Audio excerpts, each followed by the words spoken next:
Hello everyone and welcome to our own YouTube channel, My Business. And today we'll cover our last part of Chapter 1, Introduction to Business of Class 11 Business Studies. In this part, we would cover the three types of economic activities which are business, profession, and employment, and difference between them, along with characteristics of business activities, objective of business, and basic factors before starting a business or decision making while starting a business. So let's begin.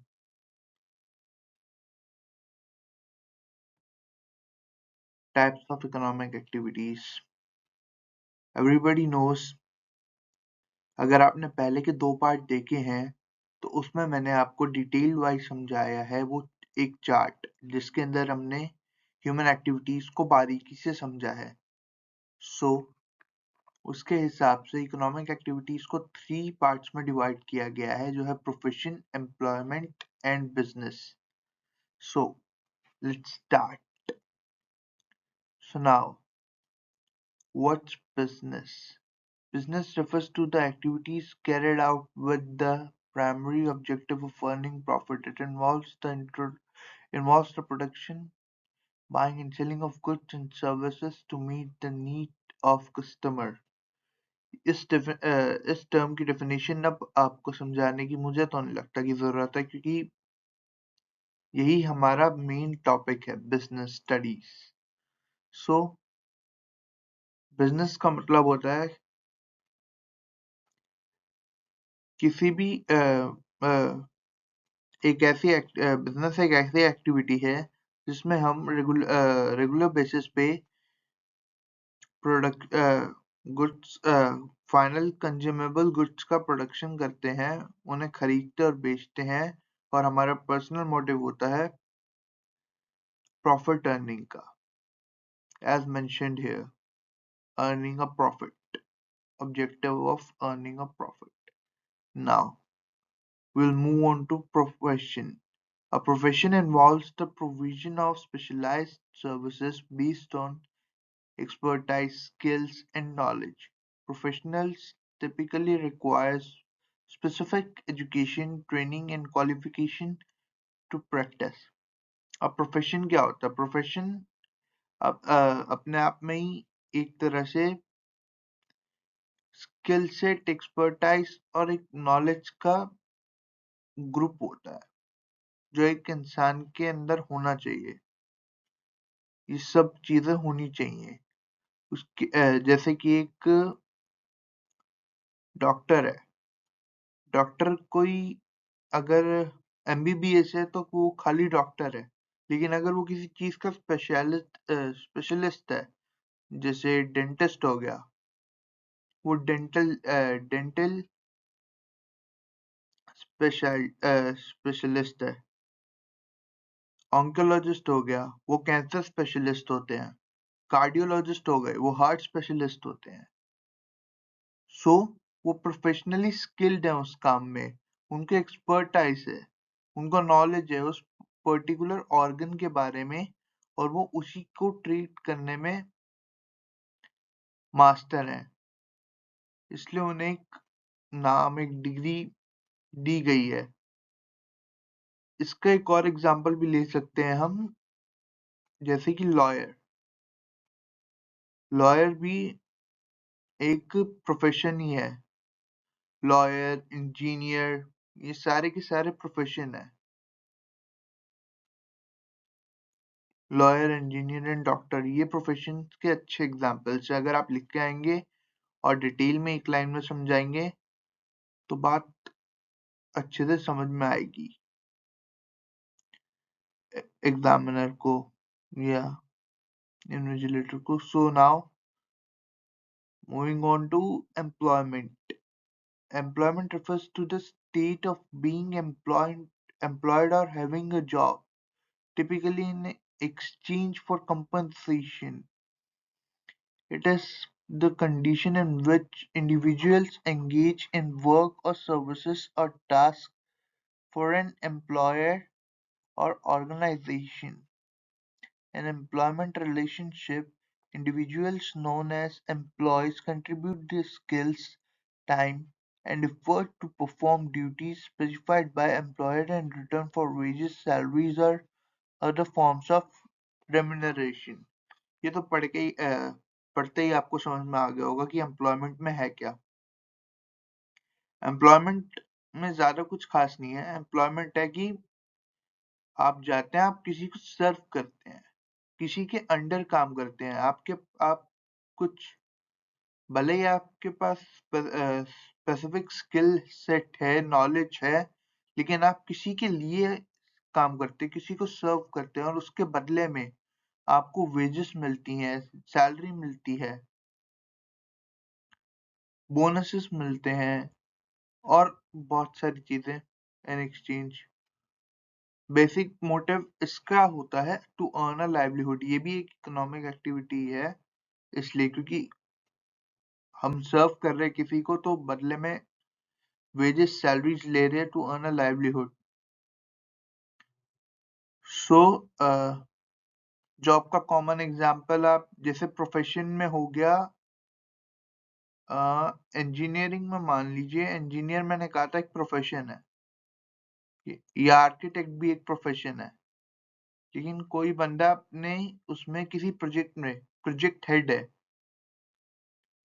Project manager है, तो ये उसकी designation हो गई। ये वो उस company में प्रोजेक्ट मैनेजर की पोस्ट पे है, उस कंपनी के लिए वो काम कर रहा है, उस कंपनी को सर्व कर रहा है, तो ये उसकी जॉब हो गई, एम्प्लॉयमेंट हो गई। प्रोफेशन तो है उसका, लेकिन साथ ही उसकी एम्प्लॉयमेंट भी हो गई। तो कुछ कुछ केसेस में दोनों चीजें इन्वॉल्व हो जाती हैं और एग्जाम्स में कंफ्यूज करने के लिए आ जाता है कभी कभी कि ये प्रोफेशन है, एम्प्लॉयमेंट है। एमसीक्यूज में खासकर फिल इन द ब्लैंक्स या फिर स्टेटमेंट के थ्रू पूछ सकते हैं आपसे। सो let's move on toward it's difference. Now, difference between types of economic activities on different basis. So, सबसे पहले mode of establishment, business, entrepreneurs, decision and other legal formalities if necessary. Business तो भैया तभी form हो सकता है जब किसी की मर्जी हो और लीगल फॉर्मेलिटीज की बेसिस पे। अगर आपको स्टार्ट करना है अपना बिजनेस, व्यापार, तो आप स्टार्ट कर सकते हैं, लेकिन लीगल फॉर्मेलिटीज के साथ। जैसे आपने कोई बड़ा सा स्टोर भी खोला या कुछ खोला, कोई दुकान खोली, या हम सोचते हैं किसी ने, सबसे बेस्ट एग्जांपल है इसका बिजनेस का, लिकर बिजनेस खोला, तो उसको लाइसेंस लेना पड़ेगा, जिसे हम ठेका कहते हैं। जैसे ठेका खोला तो ठेके का लाइसेंस उसको लेना पड़ेगा।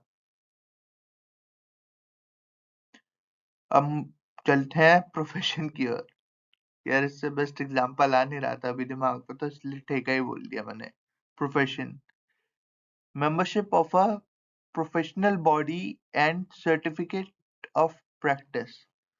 इसकी एस्टेब्लिशमेंट के लिए आपके पास एक प्रोफेशनल बॉडी से सर्टिफिकेट होना बहुत जरूरी है, और प्रैक्टिस, जिससे लोग कहते हैं ना आपने कहाँ पे प्रैक्टिस की है। डॉक्टर्स, इंजीनियर्स या फिर जितने भी आपके प्रोफेशनल जॉब्स हैं, लॉयर्स वगैरह से, उनसे पूछते हैं आपने एक्सपीरियंस कहाँ गेन किया, इंटर्नशिप कहाँ से करी। लॉयर से पूछते हैं, उनको थर्ड ईयर से ही, जैसे उनका इंटीग्रेटेड कोर्स होता है लॉयर्स का, तो कुछ लोग आजकल इंटीग्रेटेड ही कर रहे हैं, जैसे बीए एलएलबी, बीबी एलएलबी, अपनी अपनी फील्ड के हिसाब से। तो वो लोग इंटीग्रेटेड में थर्ड ईयर से इंटर्नशिप पे लग जाते हैं, अपनी जॉब पे।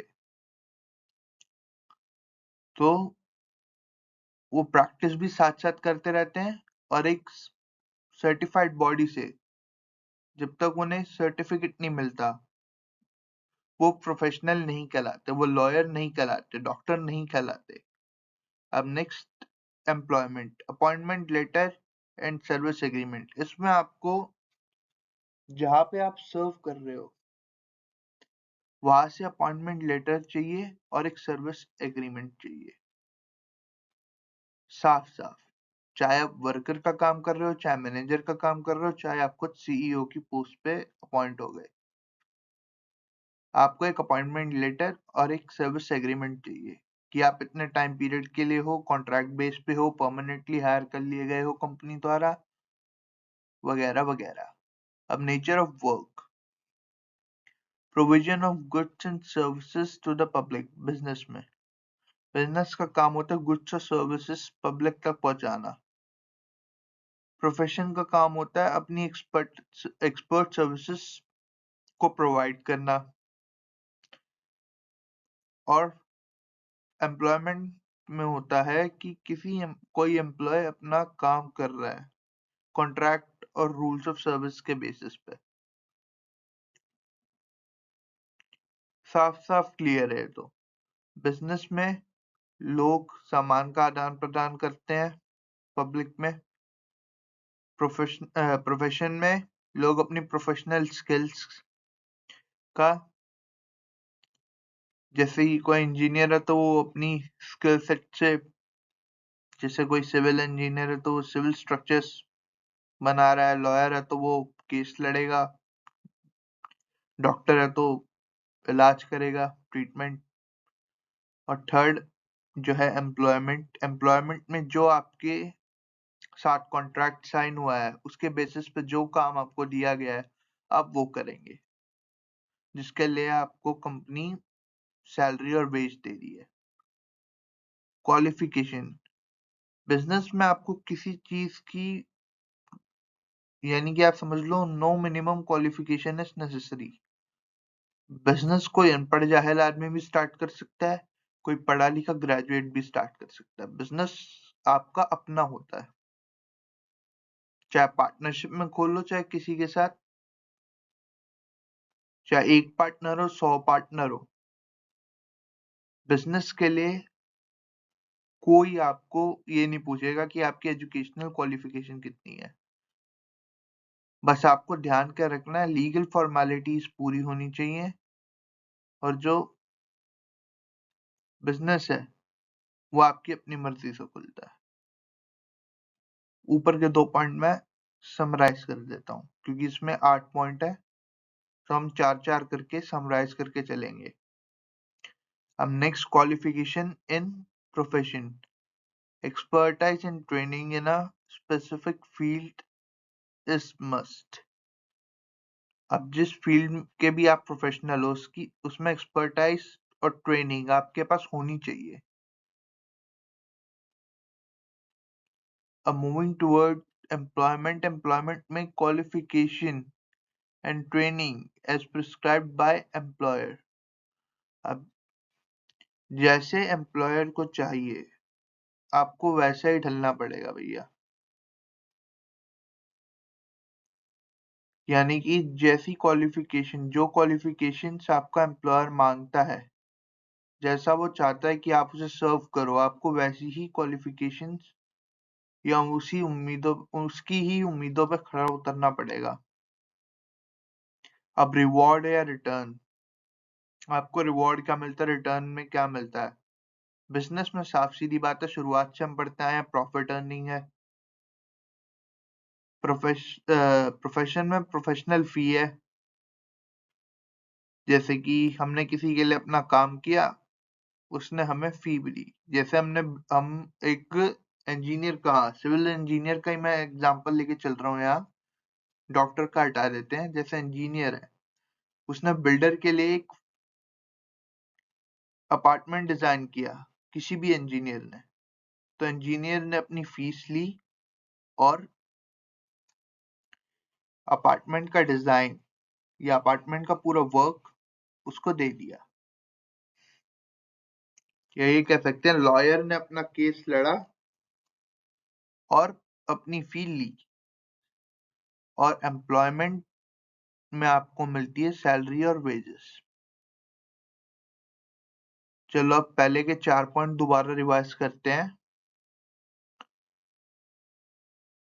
एस्टेब्लिशमेंट आपको पता है बिजनेस अपनी मर्जी से होता है। एस्टैब्लिश प्रोफेशन में आपको प्रोफेशन का तो लगभग हर पॉइंट सेम ही लग रहा है मेरे को पहले 4 तक में।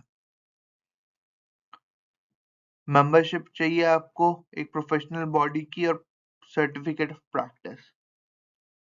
अपॉइंटमेंट लेटर चाहिए आपको एम्प्लॉयमेंट में, ये है आपके establishment. Nature of work, provision of goods and services to the public, rendering personalized expert services in profession and in business, performing work as per service contract or rules of services। यहाँ तक clear है सबको? I think होगा। अब qualification मैंने आपको business में बता दी है। There is no minimum qualification is necessary. No minimum qualification का मतलब है आपकी क्वालिफिकेशन मैटर ही नहीं करती।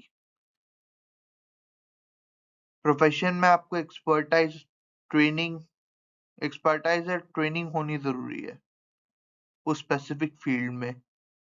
और एम्प्लॉयमेंट में आपको बता ही दिया मैंने कि जैसा आपका एम्प्लॉयर चाहता है वैसा ही आपको, जैसे कि वो चाहता है आपको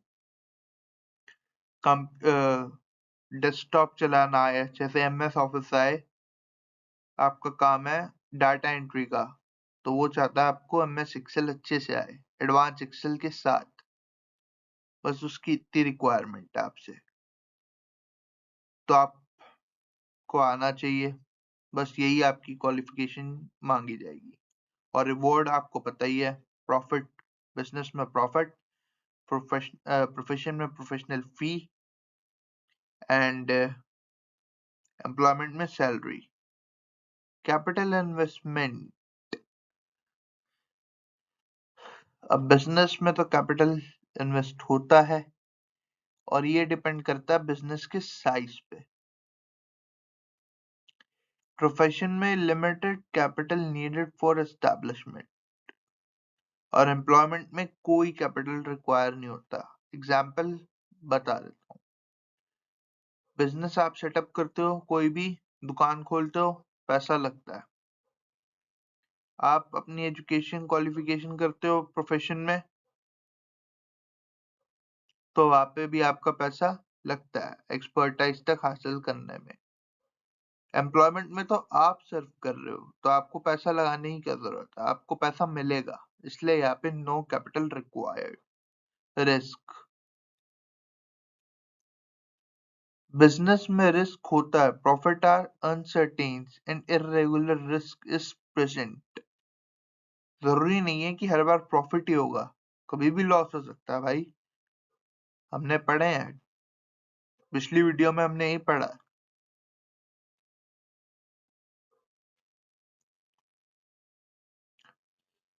फी is generally regular and certain, some risk, profession में थोड़ा थोड़ा रिस्क होता है। Fee is generally regular and certain, जैसे कि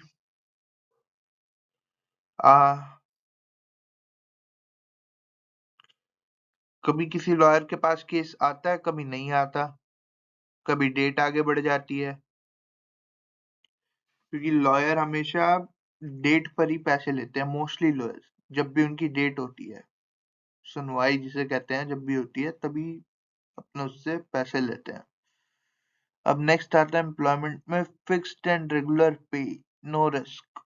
एम्प्लॉयमेंट में ये रहता है कि आपकी फिक्स्ड और रेगुलर पे आनी पक्की है, चाहे आप किसी भी पोस्ट पे हो, मजदूर से लेके हाई पोस्ट तक, व्हाइट कॉलर से लेके ब्लू कॉलर के बीच में कहीं पे भी हो कंपनी के अंदर, आपको एक सैलरी, वेज या बोनस जो भी आपको मिलता है वो मिलता रहेगा। Transfer of interest, transfer possible with some formalities business में।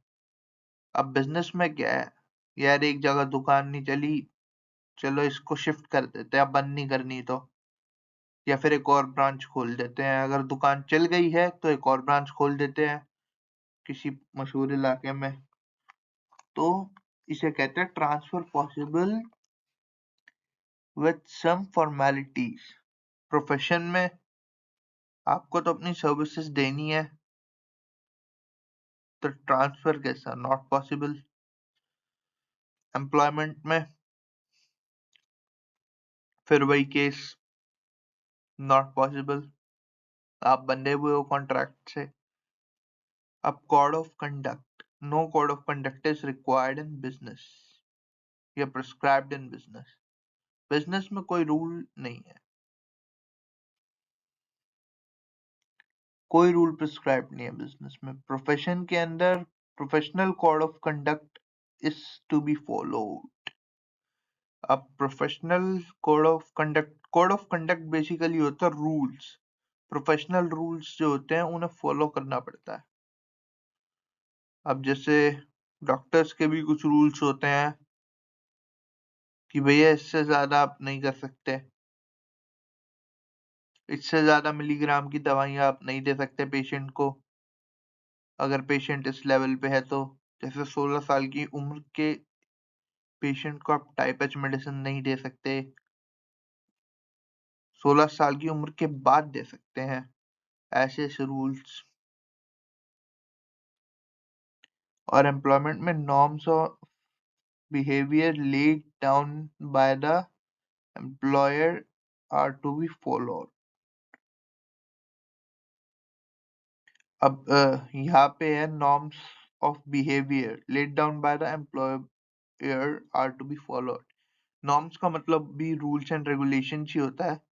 यहाँ पे एम्प्लॉयर एम्प्लॉयर के द्वारा जितने भी रूल्स और रेगुलेशन स्थापित किए जाते हैं उन्हें फॉलो करना पड़ता है, उनमें आप बन चुके होते हैं, उनके नियमित काम करना होता है।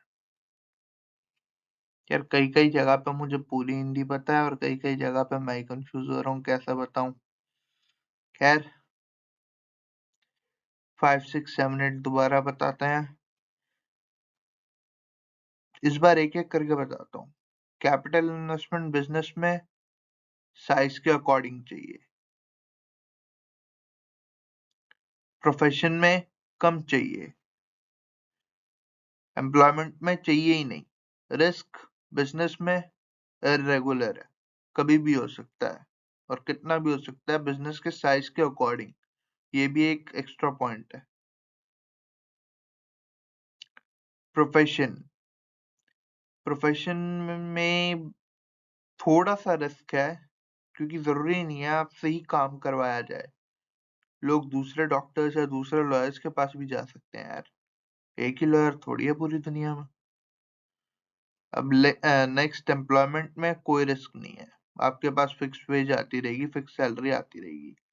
Transfer of interest, transfer possible with formalities. अच्छा, ट्रांसफर ऑफ इंटरेस्ट यानी कि यार इंटरेस्ट यहाँ पे कस्टमर इंटरेस्ट था, सॉरी मैंने आपको गलत समझा दिया। यहाँ बिजनेस में, बिजनेस में था transfer possible with some formalities.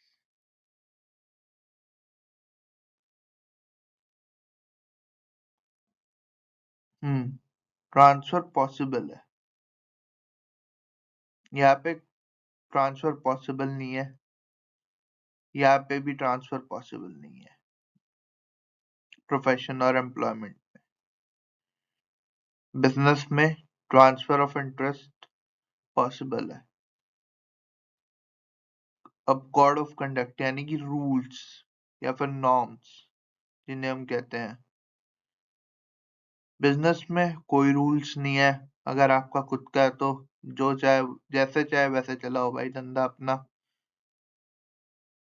अपने वसूल खुद बनाओ।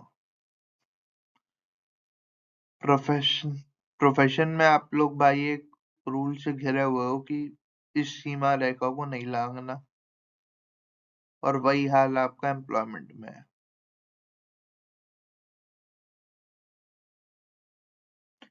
अगर आप एक बात नोटिस करो इन तीनों चीजों में, ये तीनों एक्टिविटीज में तो एक आपको बात दिखेगी, वो बात ये थी कि आपकी जितनी भी एक्टिविटीज है वो एकदम अपोजिट है। बिजनेस और प्रोफेशन सिमिलर है थोड़ी थोड़ी, और एम्प्लॉयमेंट उसके बिल्कुल अपोजिट। तो इससे आपको याद रखने में आसानी रहेगी। So let's move on to this characteristics of business. Business, regardless of their size and or industries, share certain characteristics that define their nature and operation. Here's a brief overview of some key characteristics of business. Profit motive. भाई हर business का एक ही वो होता है characteristic, सबसे पहला profit motive. क्योंकि ये एक्टिविटी ऐसी है जिसका ऑब्जेक्टिव ही प्रॉफिट मोटिव है। कभी कभार क्वेश्चन आ जाता है कैरेक्टरिस्टिक्स ऑब्जेक्टिव, तो ये पॉइंट जो है प्रॉफिट मोटिव, ये दोनों में आता है, ऑब्जेक्टिव में भी और कैरेक्टरिस्टिक्स में भी। बिजनेस एक ऐसा टॉपिक है जिसके आधे पॉइंट्स कैरेक्टरिस्टिक्स और ऑब्जेक्टिव सेम होते हैं। चाहे आप डिफरेंट डिफरेंट चैप्टर्स उठा लो, कई चैप्टर्स में ऐसा होगा। आने वाली वीडियोस में हम देखेंगे कि कैरेक्टरिस्टिक्स और ऑब्जेक्टिव सेम होंगे, नेचर और ऑब्जेक्टिव। इसलिए मेरा पसंदीदा सब्जेक्ट है, कम पढ़ना पड़ता है। हाँ, लेकिन डीपर पढ़ना पड़ता है। Risk and uncertainty. जितना बड़ा बिजनेस उतना बड़ा risk. Business operations involve inherent risk and uncertainties. Factors such as market conditions, competition, economic changes, and external events can impact the business outcomes. यहाँ पे साफ साफ लिखा है market conditions, competition, economic changes और एक्सटर्नल इवेंट्स बिजनेस के risk और uncertainty को अफेक्ट कर सकते हैं, रिस्क बढ़ा सकते हैं, बिजनेस में अनसर्टेनिटी कर सकते हैं, एक्सेट्रा एक्सेट्रा। बस ये रिस्क के बारे में है। वैल्यू क्रिएशन एक फीचर होता है बिजनेस का कि business create value by producing goods और providing services that meet the needs of demands of customers. The value proposition is crucial for attracting and retaining customers. Value creation business का एक ऐसा point है जो उसे सबसे अलग करता है। मतलब एग्जाम्पल के तौर पे कहूँ तो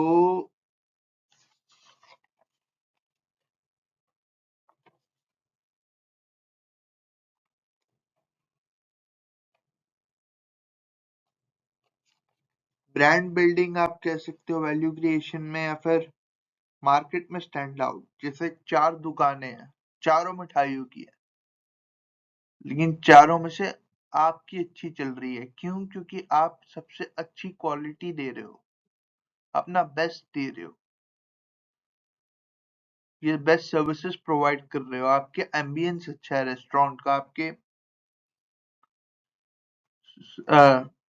स्वीट्स का टेस्ट अच्छा है, आपने अलग अलग टाइप्स की स्वीट रखी हुई है, कुछ क्रिएटिविटी दिखाई है उसमें प्रिपरेशन में।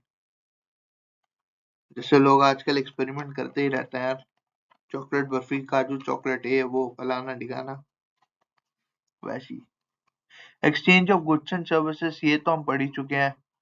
मतलब आधी चीजें आपकी डेफिनेशन में ही कवर हो जाती हैं, जो हमारी बिजनेस की डेफिनेशन थी वही। तो आधे पॉइंट तो समझाने की जरूरत ही नहीं है। कस्टमर फोकस, अब इसका एक फीचर है कस्टमर फोकस। हमारा फोकस होता है टारगेट, जिसे हम इस पॉइंट को हम टारगेट ऑडियंस भी लिख सकते हैं। Successful businesses are customer oriented. They identify and respond to customer needs, preferences, and feedback to ensure satisfaction and loyalty. Customer focus. इस पॉइंट में हम कवर करते हैं कि सबसे पहले एक अच्छा बिजनेस जो होता है वो हमेशा अपने कस्टमर की नीड्स और प्रेफरेंसेस को छांटता है कि क्या उन्हें चाहिए। हमारे जैसे मेरी एक मिठाई की दुकान है, मैं देखूंगा कि आसपास नीड क्या है, कौन सी मिठाई सबसे ज्यादा बिक रही है। जैसे खोए की बर्फी की नीड अभी ज्यादा है मार्केट में, तो मैं खोए की बर्फी बना के बेचूंगा मार्केट में, और कंपेयर करूंगा बाकी दुकानों की क्वालिटी से कि क्या लोग सेटिस्फाई हो रहे हैं मेरी मिठाई में। कस्टमर का अटेंशन खींचूंगा और जो उन्हें चाहिए, जैसा फ्लेवर उन्हें चाहिए, जैसी क्वालिटी उन्हें चाहिए, वैसी क्वालिटी ही उन्हें प्रोवाइड करूंगा। चलिए next, innovation and adaptation. Innovation से आप समझ ही गए होंगे, हर बार कुछ नया लाना और उसे अपनाते जाना। Businesses must innovate and adapt to changes in the market, technologies, and consumer preferences. Innovation allows business to stay competitive and respond to evolving trends. देखिए, जैसा कि मैंने कहा, कुछ नया लाते जाना और उसे अपनाते जाना। तो यहाँ पे साफ साफ लिखा है, बिजनेस अपने अंदर इन्वॉल्व करता है,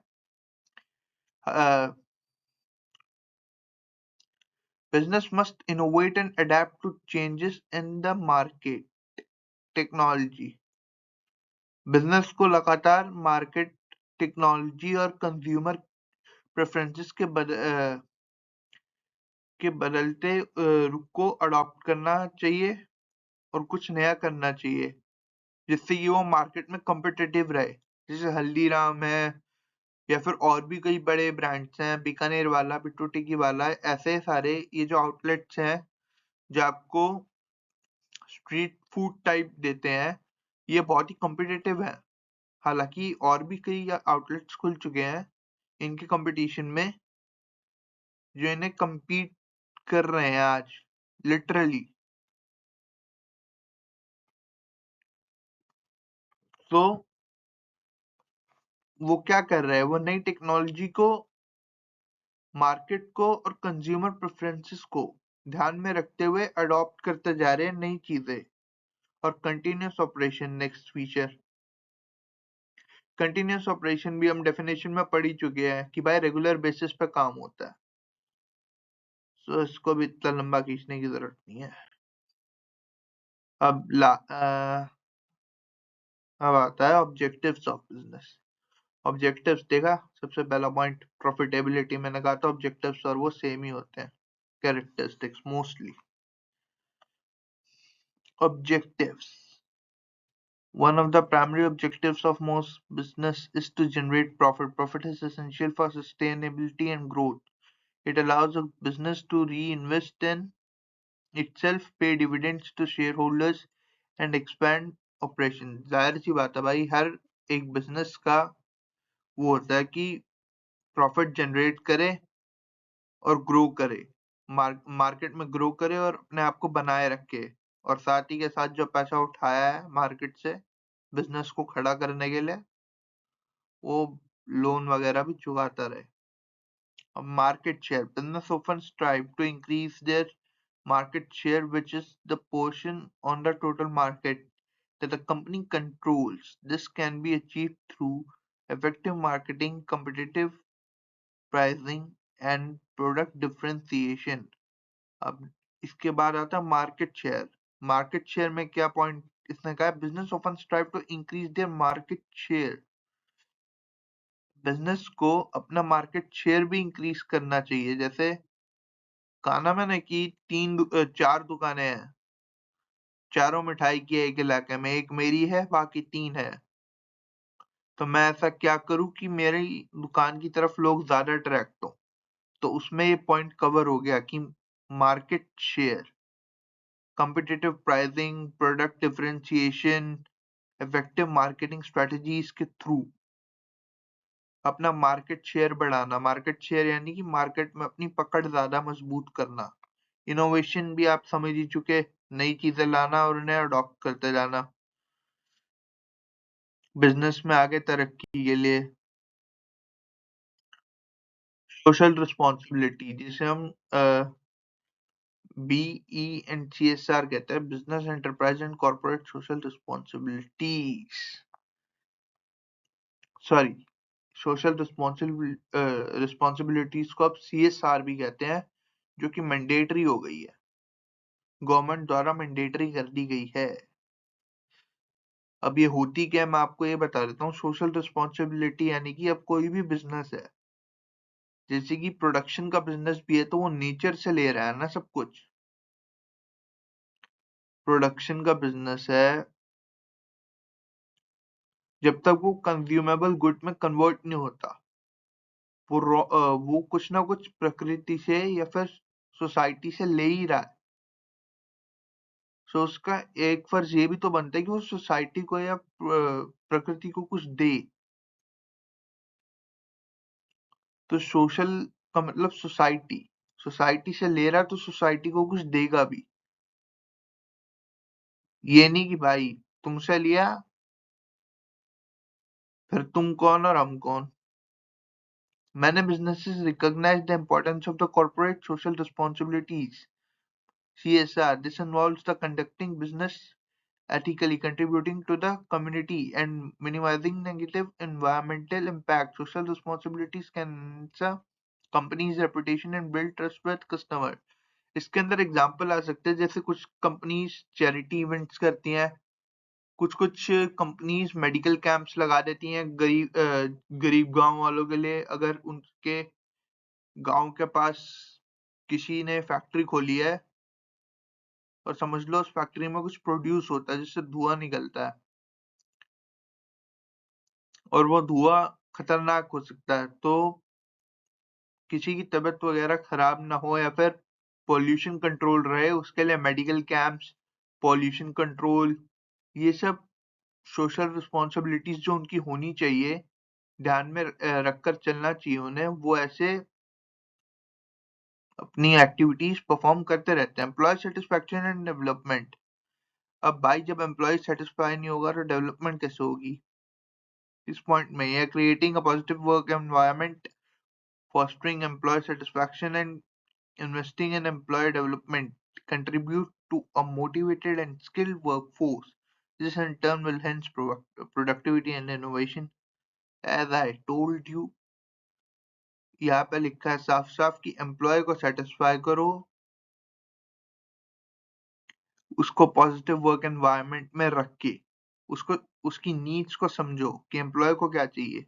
जैसे कभी उसे प्रमोशन दे दिया, जॉब एनरिचमेंट दे दिया, एक ही काम कर करके आदमी थक जाता है, तो उसको डेस्क जॉब की जगह कभी टूर जॉब दे दी, टूर जॉब कर रहा है वो लगातार 6 महीना घूम रहा है यार कोई। जैसे इंजीनियर्स की लाइफ बड़ी वो होती है खतरनाक, खासकर जैसे सिविल इंजीनियर्स में समझ लो हाईवे इंजीनियर्स हैं, उनका पहाड़ी इलाके में हो गया ट्रांसफर, वहां पे तो पैर रखने की जगह नहीं होती जमीन नापने के लिए, यहाँ से रास्ता निकलेगा वहां से रास्ता निकलेगा, और लैंडस्लाइड्स होती रहती है, वो रास्ता बनाते रहते हैं, 5-5 साल में एक रास्ता बनता है उनका, भले ही 2 किलोमीटर की सड़क कम करनी हो, 2 किलोमीटर का फासला कम करना हो, आई मीन। सो कंपनी को ऐसा माहौल रखना चाहिए पॉजिटिव कि जो एम्प्लॉय है कंपनी के अंदर वो भी सेटिस्फाई रहे, खुश रहे, और आपकी कंपनी को तरक्की की ओर लेता जाए इनोवेशन के साथ। रिस्क मैनेजमेंट सबसे इम्पोर्टेंट पॉइंट है, सबसे इम्पोर्टेंट पॉइंट है बिजनेस ऑब्जेक्टिव्स का।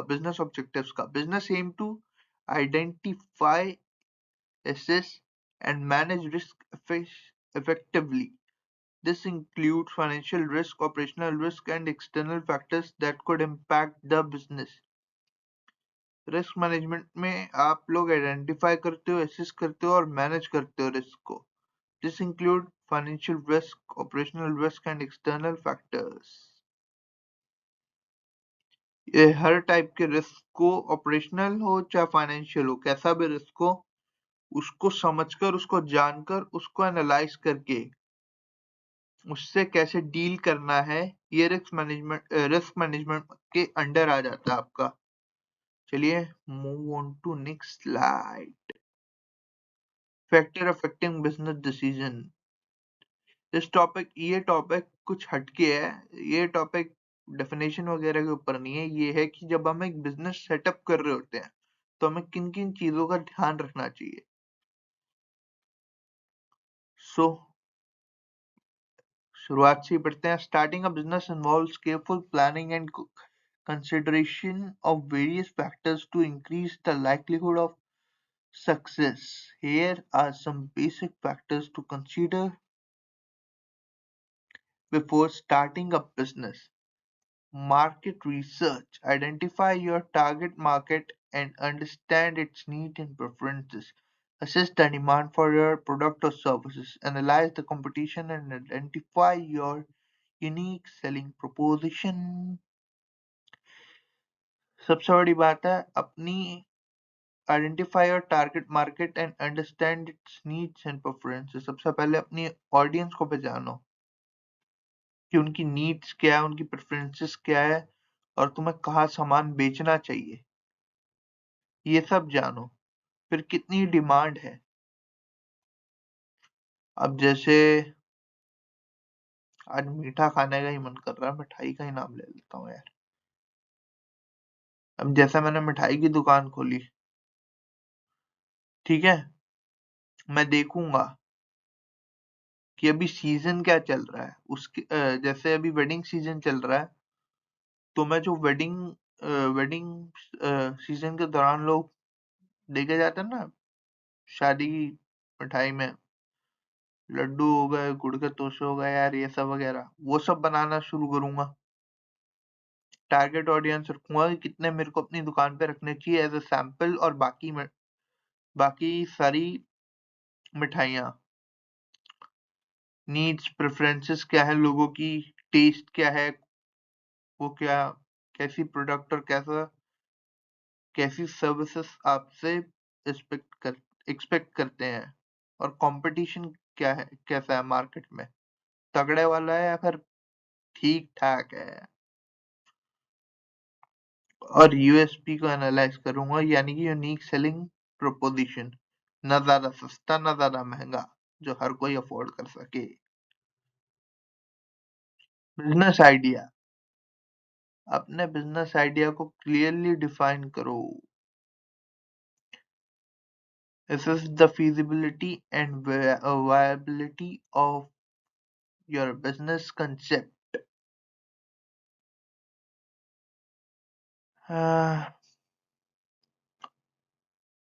Business plan. Develop a comprehensive business plan outlining your goals. इसके बिजनेस आइडिया, पहले तो आपने अपने टारगेट ऑडियंस देखनी है, उसके बाद आपने बिजनेस आइडिया डेवलप करना है। उस वाले स्टेप के बाद कि आपको ये बिजनेस आइडिया यहाँ पर कौन सा बिजनेस करना ठीक रहेगा।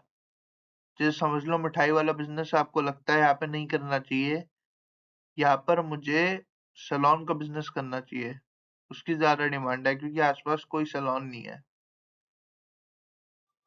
और यहाँ पे भीड़ भी अच्छी खासी है, लोग आते जाते, और सैलून का काम एक ऐसा काम है जो कभी रुकता नहीं है। तो आपने सैलून खोल लिया, आपका बिजनेस आइडिया ये आ गया। अब business plan. Develop a comprehensive business plan outlining your goals, strategies and financial projections, include details of your target market competition। सब में आपको target market, competition, marketing plan और ऑपरेशनल प्लान, आपको प्लानिंग तो करके चलनी पड़ेगी। आपका टारगेट मार्केट यानी कि ऑडियंस को टारगेट करके चलना पड़ेगा, और कंपटीशन को ध्यान में रखते हुए बिजनेस प्लान बनाओ। और वहां पे आपको बड़ा सैलून खोलना ठीक रहेगा तो बड़ा खोलो, छोटा खोलना ठीक रहेगा छोटा खोलो, जैसा सैलून खोलना ठीक रहेगा उस जगह पे वैसा ही उस एरिया के हिसाब से बिजनेस प्लान बनाओ कि किस साइज का, मीडियम, स्मॉल या फिर लार्ज स्केल पर मुझे वहां पे बिजनेस खोलना चाहिए। हम सैलून के एग्जांपल के साथ ही आगे बढ़ेंगे, अगर चेंजेस आए तो ठीक है।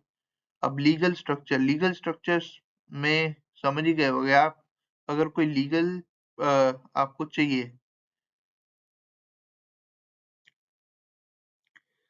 परमिशन, तो आपको choose the legal structure for your business, sole proprietorship, partnership, LLC, corporation, ये सब टाइप्स ऑफ ओनरशिप है। हम नेक्स्ट चैप्टर में पढ़ेंगे,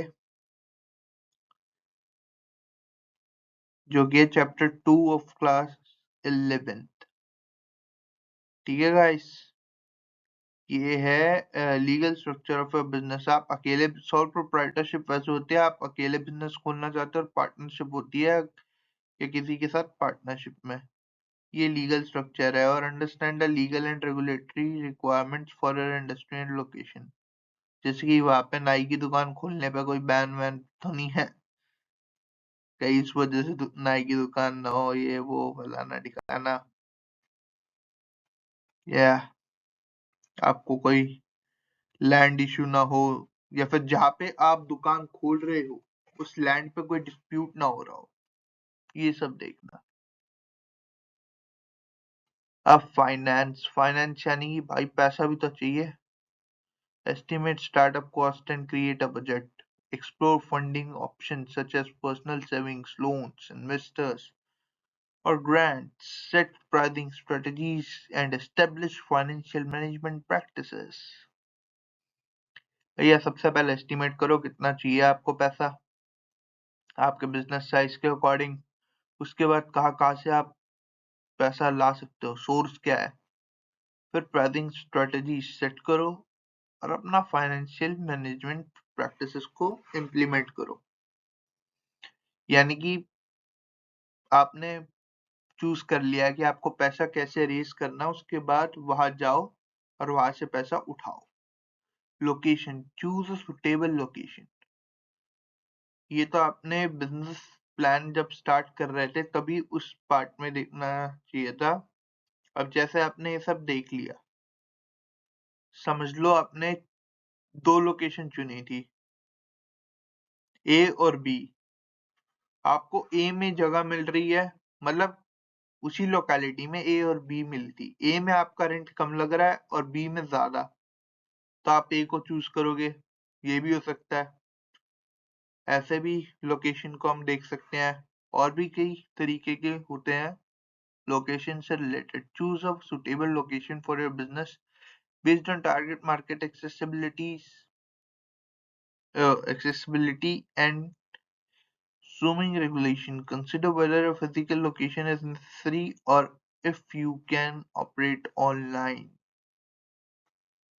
Brand and identity. Develop a strong brand identity, including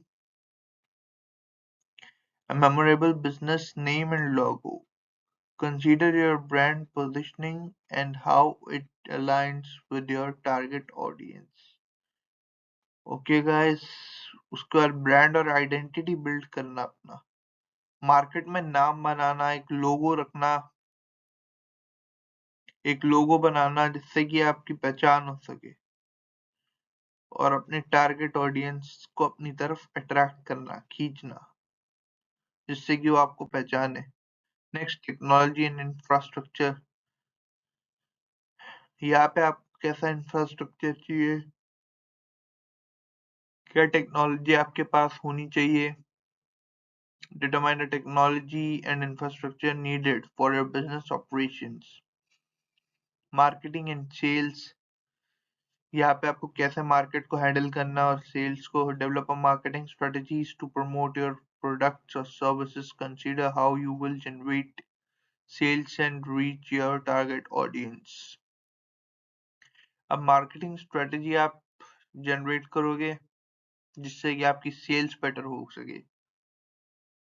team and talent, identify the skills and expertise needed to run your business. Decide whether you will need to hire employees or work with contractors.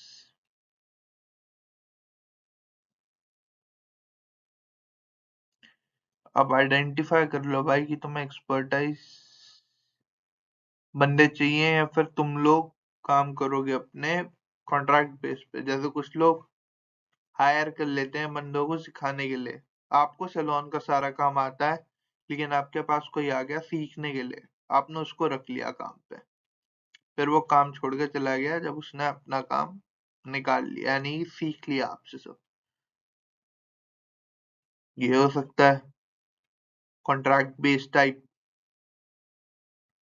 कि 3 महीने काम करो, काम अच्छा लगा तो रख सकते हैं, या काम सिखाया उसमें हम आपसे इम्प्रेस हुए तो आगे बढ़ेंगे, या फिर एक्सपीरियंस एक्सपर्ट को रखो। Compliance and regulations: understand and comply with local, state and federal regulation. Obtain any necessary licenses or permits for a business. हाँ, सैलून के बिजनेस के लिए किसी को क्या चाहिए होगी यार, परमिशन। अल्कोहल बिजनेस हो तो सोचे भी हम। कंप्लायंस एंड रेगुलेशंस में आता है कि जो जो आपकी स्टेट या फेडरल रेगुलेशंस से परमिट आपको लेनी पड़ती है, या लाइसेंसेस अगर आपको लेना पड़ता है अपने बिजनेस के लिए, वो आप लो। रिस्क मैनेजमेंट आ गया, नेटवर्किंग एंड पार्टनरशिप आ गई, और एग्जिट स्ट्रेटेजी आ गई।